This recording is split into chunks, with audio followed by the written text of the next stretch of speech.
Well, an EMT stands for Emergency Medical Technician, and it's usually looked at in detail as EMT-B or EMT Basic, because a paramedic is technically an EMT-P, and they're both State Health Department and National Association certifications that pretty much mirror I don't think there's a tremendous amount of difference between any state or national certification anymore, but the responsibilities are substantially different. A paramedic knows everything that an EMT Basic knows, but an EMT Basic doesn't know everything a paramedic knows, obviously. But the paramedic is trained in advanced life support skills, such as intubation, endotracheal intubation is one, interpretation of electrocardiogram or EKG interpretation, IV therapy. Now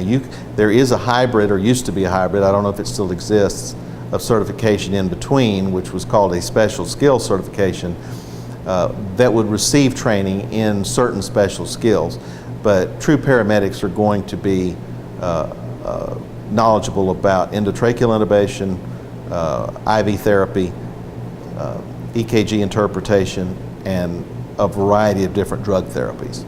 So they are really who you need on the scene if the patient is critical.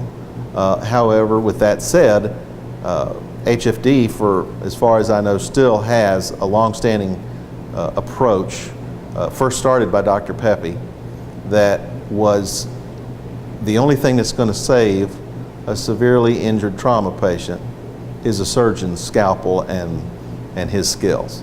So the idea is, let's get those people that are hurt in such a manner to the hospital as quickly as possible. Don't delay their transport because you don't have a paramedic on the scene. So when you may see just if you see an ambulance vehicle out in the streets that has just an A on it, that's a basic ambulance. It has 2 EMTs on board, and they might show up at a wreck scene or a shooting or something like that, and they're trained to do basic stabilization and get that person to the hospital, because in any given circumstance it may be 15-20 minutes before a paramedic unit could arrive, because they're just out of units at that particular time.